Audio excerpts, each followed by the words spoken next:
Shalom, selamat malam Bapak Ibu Saudaraku yang dikasihi Tuhan. Tuhan bertemu kembali di kesempatan malam hari ini di dalam doa malam kita. Kita belajar tentang kebenaran firman, pendalaman Alkitab. Kita akan memulai dari Matius pasal yang pertama di kesempatan hari ini.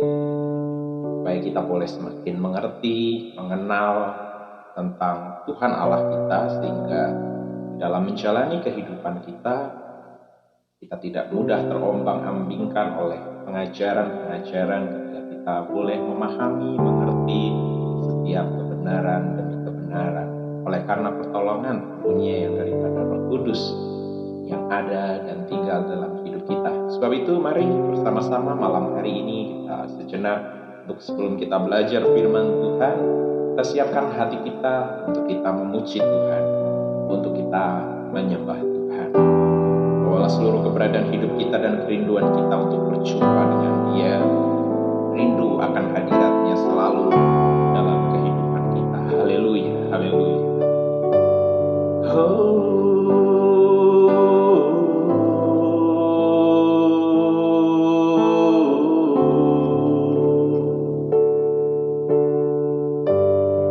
Pujilah aku Tuhan, cobalah aku Tuhan, selidiki batinku dan hatiku,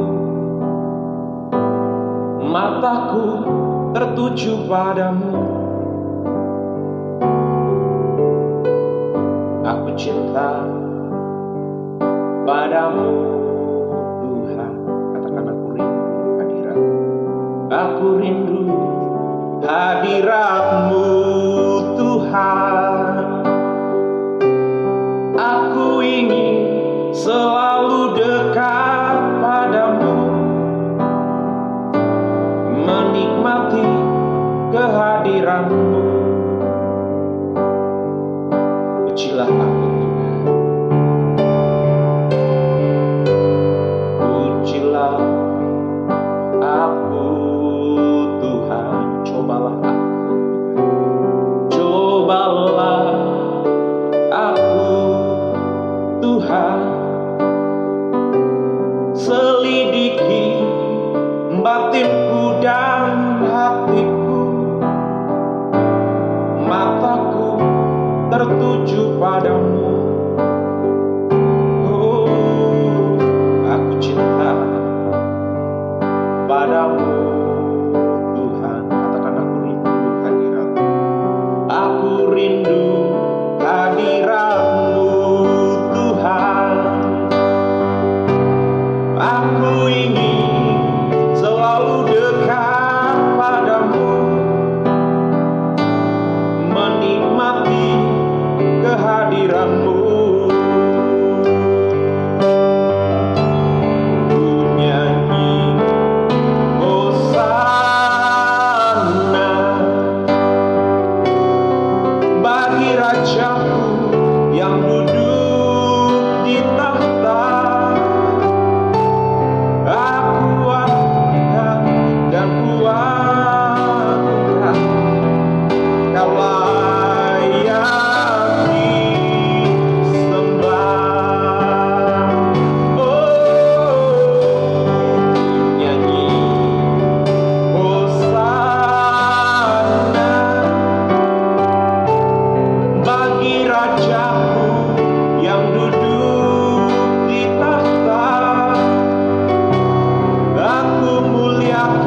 terima segala pujian, layak kau terima segala penyembahan, layak kau terima segala pengampunan atas hidup ini. Biarlah kau kuduskan hati, tubuh, jiwa, roh, pikiran kami, sehingga kami boleh layak untuk selalu tinggal diam di dalam hadirat. Untuk kami senantiasa boleh layak tinggal di dalam hadirat-Mu, dan biarlah kekudusan yang melingkupi hidup ini.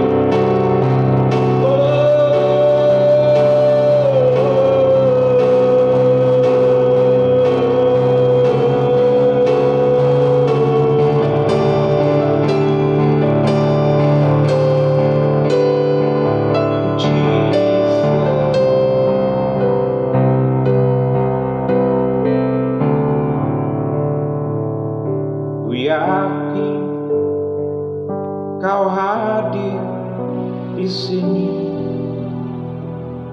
Ku rasa kuasa yang tak terbatas. Ku yakin Kau nyata di sini.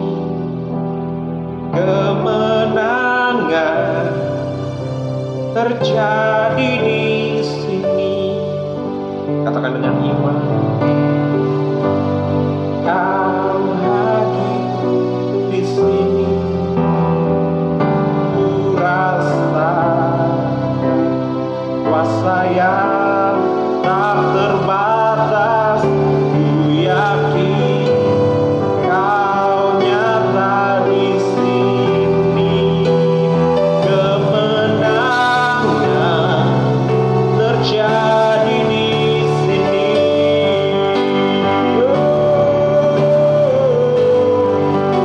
Kau hadir di sini. Percayalah, Dia hadir. Dia bertahta dan berkuasa atas hidup kita. Apapun keadaanmu hari ini,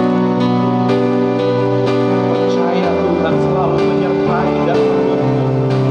Dia menjaminkan kemenangan atas hidup kita yang percaya kepadanya.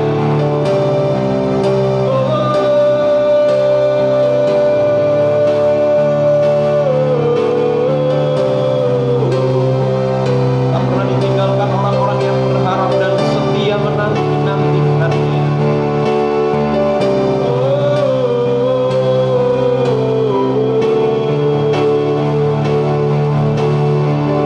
Tetap hatiku memuji.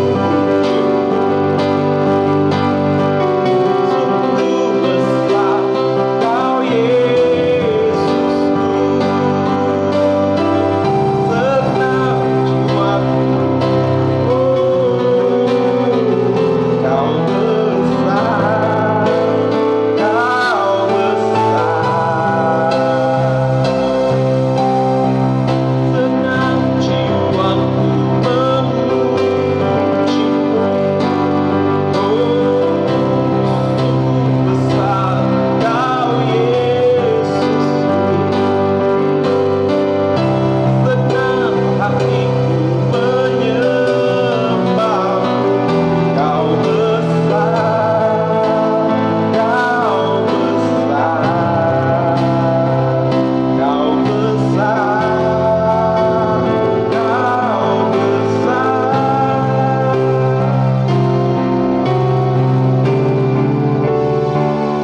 Ku yakin Kau hadir di sini. Ku rasakan kuasa yang tak terbatas. Ku yakin Kau nyata di sini. Kemenangan terjadi di sini. Kemenangan terjadi di sini.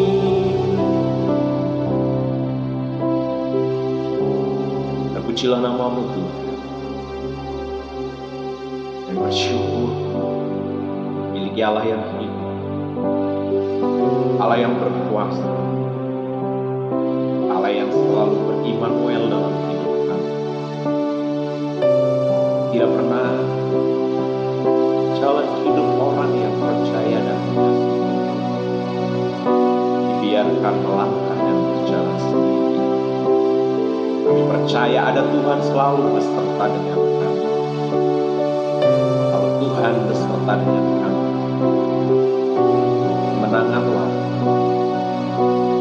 menjadi jaminan dalam kemenangan iman terjadi di dalam setiap kehidupan kami. Apapun yang sedang kami alami hari-hari ini, kami yakin dan percaya jikalau Tuhan beserta dengan kami, kemenangan-Mu itulah yang menyertai hidup kami. Terima kasih buat kesempatan sore hari ini. Kami rindu untuk belajar kebenaran firman. Kami rindu untuk dibuat semakin mengerti. Biarlah kebenaran dibukakan atas setiap kami dan mampukan kami untuk hidup di dalam setiap kebenaran firman. Kami bersyukur dan berterima kasih buat malam hari ini. Biarlah urapan dari tempat yang maha tinggi itulah yang menaungi hati, tubuh, jiwa, roh, pikiran kami, sehingga kami boleh terus ada, tinggal tetap di dalam hadirat-Mu yang kudus, sehingga kami boleh mengerti isi hati-Mu dan hidup di dalamnya, melakukan apa yang menjadi kehendak-Mu. Kami bersyukur untuk hari ini oleh karena kasih kemurahan-Mu. Hanya berkat dalam nama Tuhan Yesus Kristus kami berdoa dan mengucap syukur. Haleluya. Amin. Puji Tuhan. Bapak Ibu Saudaraku yang dikasihi Tuhan, kita akan merenungkan kebenaran firman Tuhan, belajar firman Tuhan dimulai dari kitab Matius. Ya, kita belajar dimulai dari kitab Matius. Nah, supaya kita boleh mengerti apa yang menjadi janji Tuhan, rencana Tuhan atas kehidupan setiap umat manusia. Matius pasal yang pertama, ayat yang pertama, yakni tentang silsilah Yesus Kristus. Matius 1 ayat 1. Inilah silsilah Yesus Kristus, anak Daud, anak Abraham. Kitab Matius ditulis oleh Matius sendiri, ya, Matius murid Tuhan Yesus. Matius menulis kitab Matius ditunjukkan kepada orang-orang Yahudi. Ya, tujuan kitab Matius awal dituliskan adalah untuk orang-orang Yahudi. Orang Yahudi memegang tinggi yang namanya adat istiadat nenek moyang. Jadi kalau mau lihat seseorang, mereka akan merunut dari silsilahnya. Dan hal ini adalah hal yang sangat penting buat orang Yahudi, karena ini berbicara tentang silsilah Yesus Kristus, yaitu Mesias yang mereka harapkan. Pengharapan orang Yahudi akan kedatangan Mesias itu sangat besar. Ya, kerinduan mereka akan kedatangan Mesias itu luar biasa, karena Mesias yang mereka rindukan, yang mereka dambakan adalah Mesias yang akan membebaskan mereka dari perbudakan secara fisik, ya, secara politik, secara kepemerintahan. Bangsa Israel sangat rindu masa kejayaan atas bangsa Israel, di mana seperti Daud ketika dia memimpin bangsa Israel berkuasa atas seluruh tanah Kanaan, tanah perjanjian, dan juga atas wilayah-wilayah di sekelilingnya. Dan itulah yang diharapkan oleh orang Israel. Jadi bayangan Israel akan kedatangan Mesias, Mesias yang datang itu dia keturunan dari Raja Daud, tentu seorang bangsawan, ya, dari keluarga yang paling terpandang, terdidik, dan banyak hal, ya, kualifikasi yang mereka miliki tentang Mesias. Makanya kenapa kalau kita nanti belajar di ayat-ayat selanjutnya, ada banyak kekecewaan yang dialami oleh orang-orang Yahudi. Karena kenapa? Mesias yang mereka harapkan hanyalah seorang anak tukang kayu, ya, dari golongan rendah, dan dalam pelayanannya Mereka nggak melihat bahwa Yesus akan memulihkan keadaan Israel secara politik, secara kepemerintahan, bagaimana kepemerintahan kembali akan dikuasai oleh orang Israel dan para penjajah akan diusir. Tapi mereka nggak dapat itu. Nah, itulah yang nanti akan menjadi dasar bagaimana kita melihat sikap hati orang Israel, orang Yahudi ketika mereka melihat pengajaran-pengajaran Yesus. Kenapa mereka banyak menolak? Nah, tetapi Matius menulis tentang silsilah ini. Kenapa ini penting? Inilah silsilah Yesus Kristus. Siapa Yesus Kristus? Arti kata dari Yesus Kristus itu sendiri, Kristus artinya adalah yang diurapi, ya, diurapi oleh Roh Kudus ketika dia hadir di dunia ini. Dia bekerja dan berkarya dengan kuasa yang dahsyat, kuasa yang hebat, kuasa yang luar biasa. Segala bentuk sakit penyakit, kelemahan fisik, perkara-perkara ajaib terjadi di dalam pelayanan Tuhan Yesus. Nah, inilah silsilah Yesus Kristus. Kristus artinya yang diurapi oleh Roh Kudus. Untuk apa? Untuk melakukan tugas. Ada 3 tugas yang diemban oleh Yesus selama dia melayani di dunia. Ya, tugas yang pertama adalah dia diurapi sebagai nabi. Ya, nabi. Tugas nabi adalah membawa pesan Allah. Ya, makanya nabi artinya adalah penyambung lidah Allah, menyampaikan isi hati Allah kepada umatnya. Yesus diurapi sebagai nabi. Dia menyampaikan isi hati Allah di dalam pelayanan-pelayanannya. Sehingga akhirnya kalau kita belajar firman Tuhan, Tuhan Yesus akan banyak bersinggungan dengan orang Farisi dan ahli Taurat. Kenapa?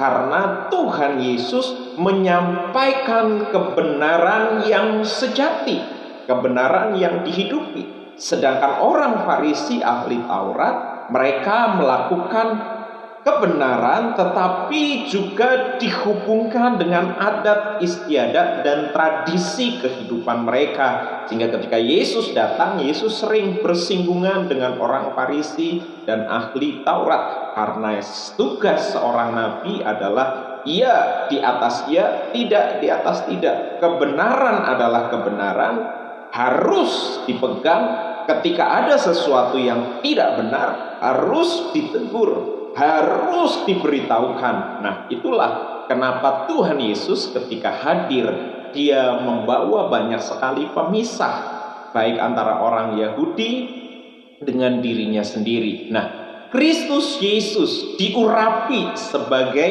nabi, ya, itu tugasnya, membawa pesan kebenaran, menyampaikan pesan kebenaran. Tetapi di satu sisi Yesus juga hidup di dalam kebenaran itu sendiri. Yang kedua, diurapi sebagai imam.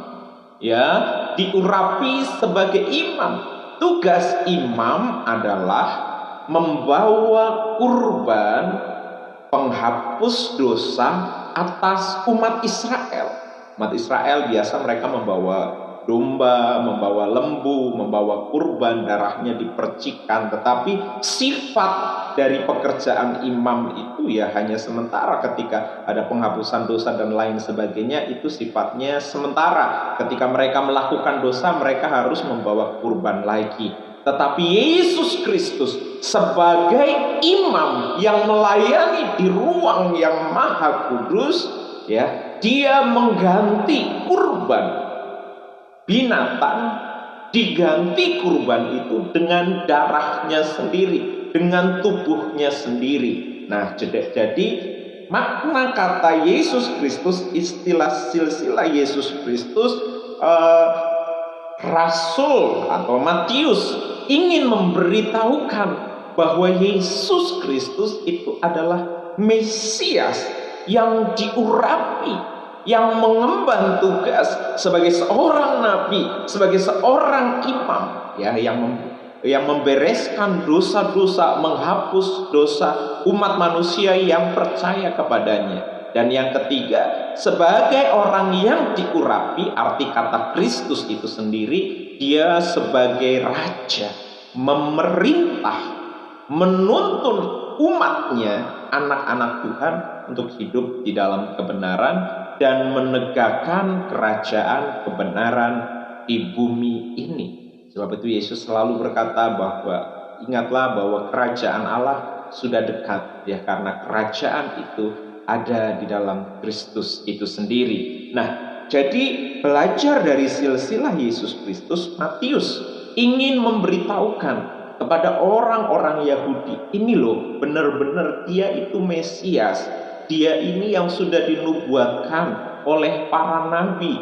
Dia yang sudah tercatat di dalam kitab-kitab perjanjian lama. Dia yang sudah diberitahukan, yang sudah digaungkan akan kehadirannya. Ini loh, lihat silsilahnya. Nah, makanya kenapa ada silsilah di situ. Dan dibuka dengan kalimat, inilah silsilah Yesus Kristus. Inilah silsilah Mesias yang engkau nanti-nantikan.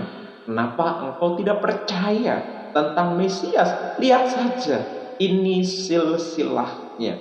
Kamu bisa merunut, kamu bisa melihat.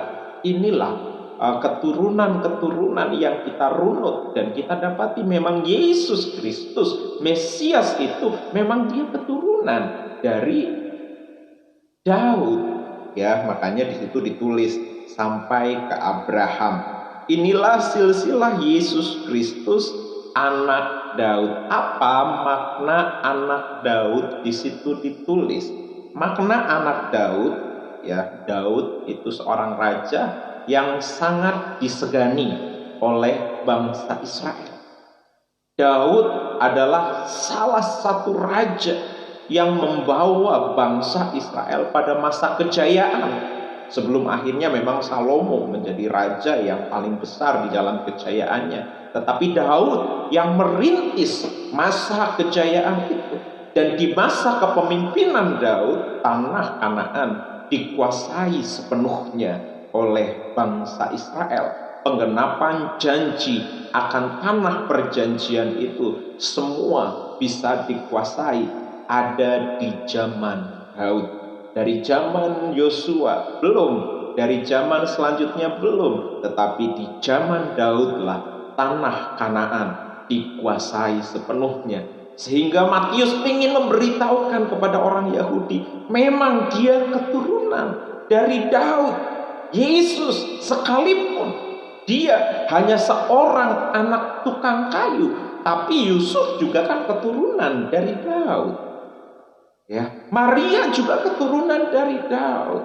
Apa yang harus kita ragukan? Haruskah kita mengatur Allah kita supaya Yesus dilahirkan dari golongan bangsawan atau lain sebagainya seperti yang kamu inginkan? Nah, makanya Matius ingin memberitahukan kepada orang-orang Yahudi tentang kemesiasan, tentang tugasnya, bahwa memang dia adalah keturunan dari Daud. Kenapa Daud? Karena Allah pernah berjanji kepada Daud bahwa dari keturunan Daud, ya, akan terus menduduki tahta Israel. Ya, jadi dari keturunan Daud akan terus menduduki tahta Israel. Tidak akan pergi. Kekuasaan itu akan terus dimiliki. Kepemerintahan itu akan terus dimiliki oleh keturunan Daud.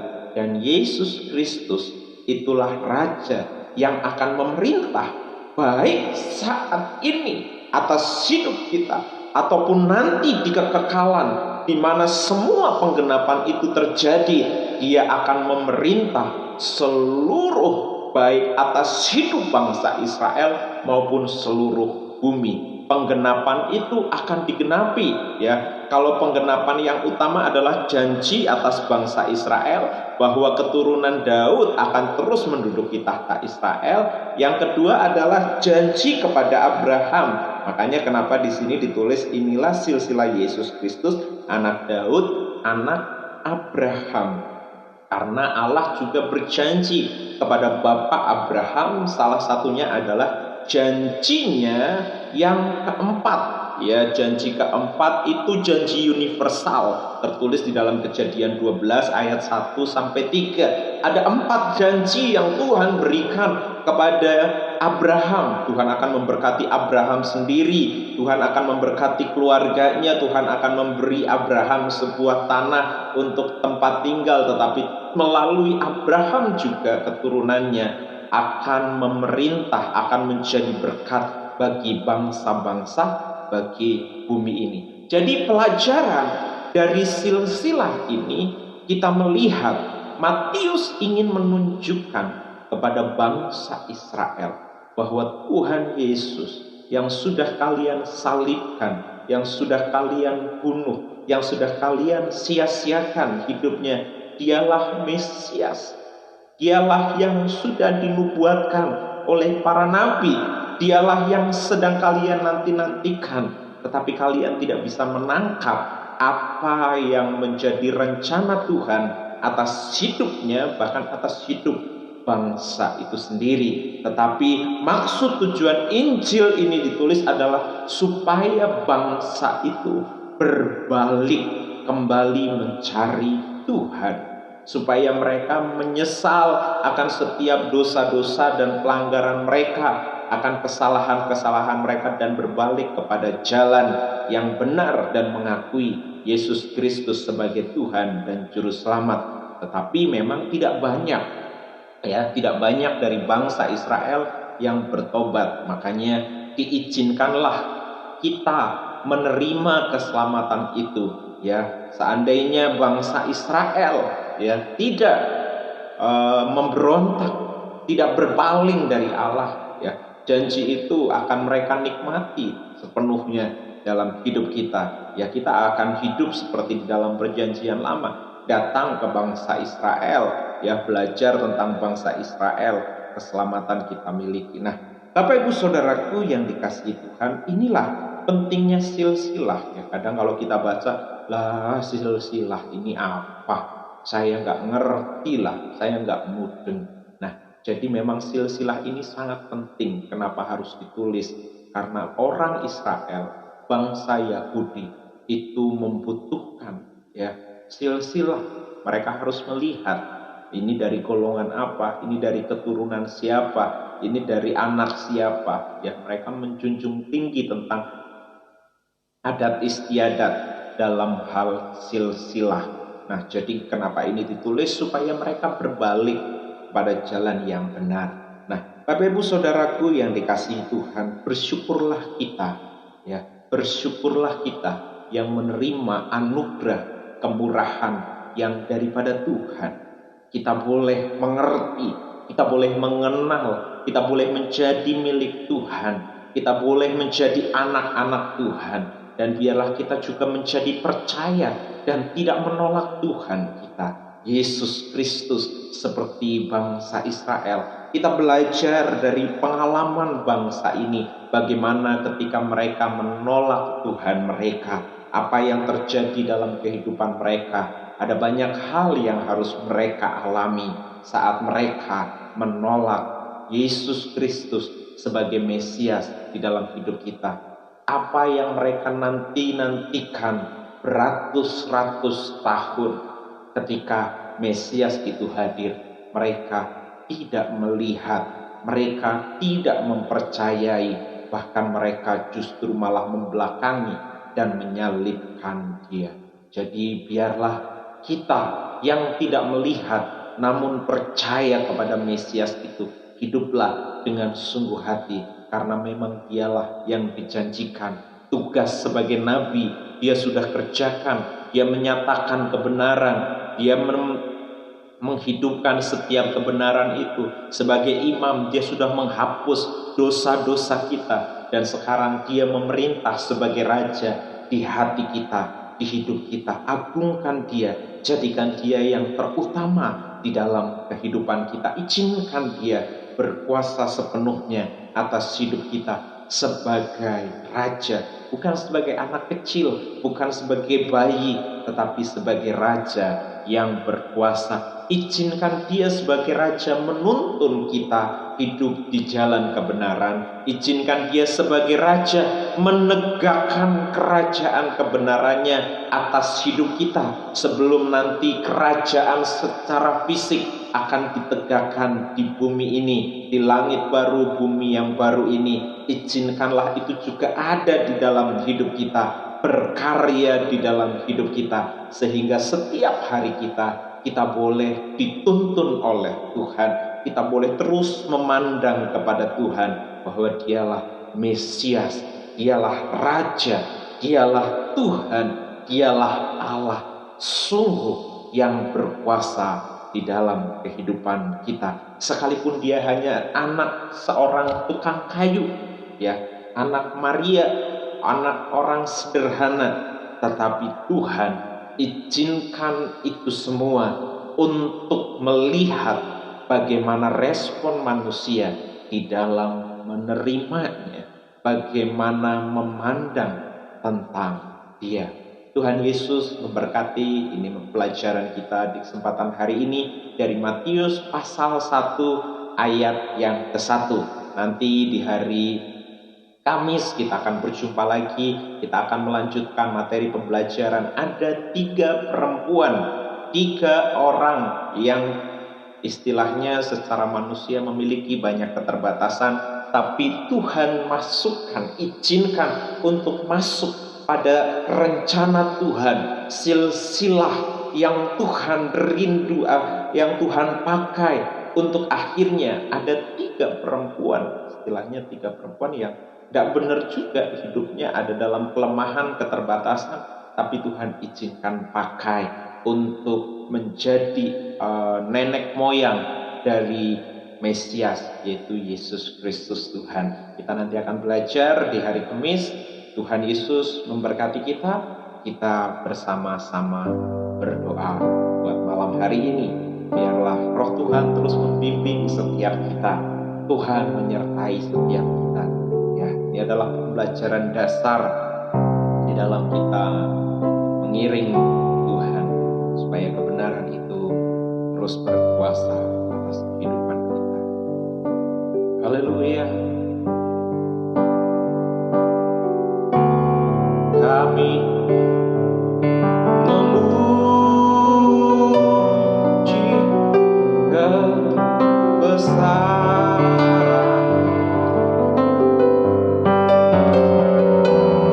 ajaib Tuhan,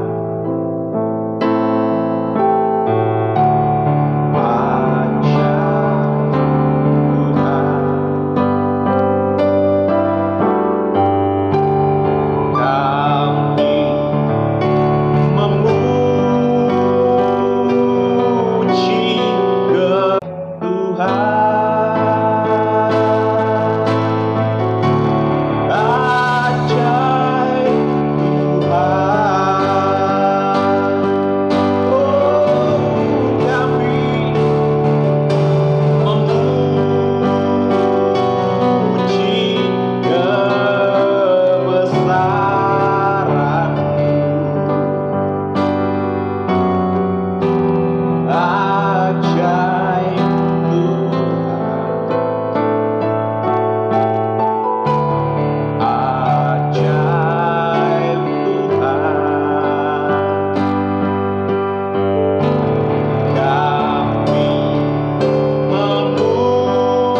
masuk pada materi pembelajaran Matius pasal 1 ayat yang ke-1.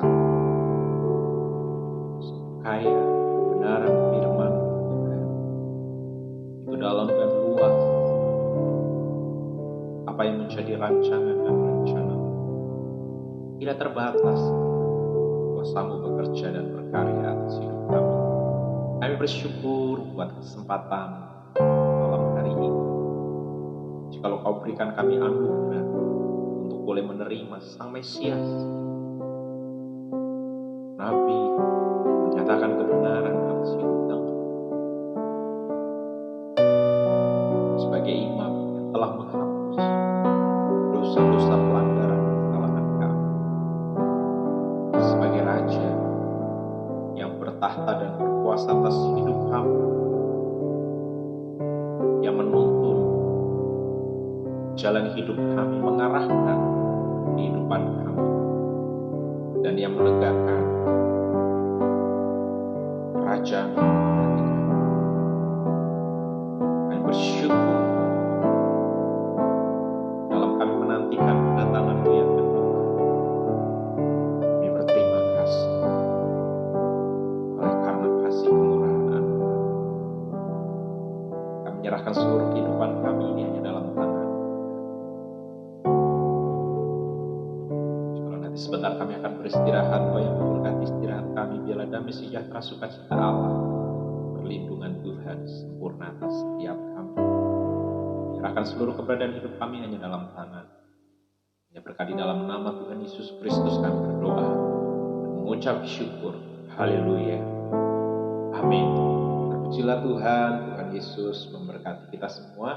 Ya, Bapak Ibu Saudaraku yang dikasihi Tuhan, kalau Bapak Ibu Saudara rindu untuk didukung baik di dalam doa atau mungkin ada hal-hal yang sedang ada digumulkan, ya Bapak Ibu Saudara bisa info, nanti bisa kami berdoa bersama-sama di tempat ini bersama dengan tim doa, pelayan-pelayan Tuhan di tempat ini, ya.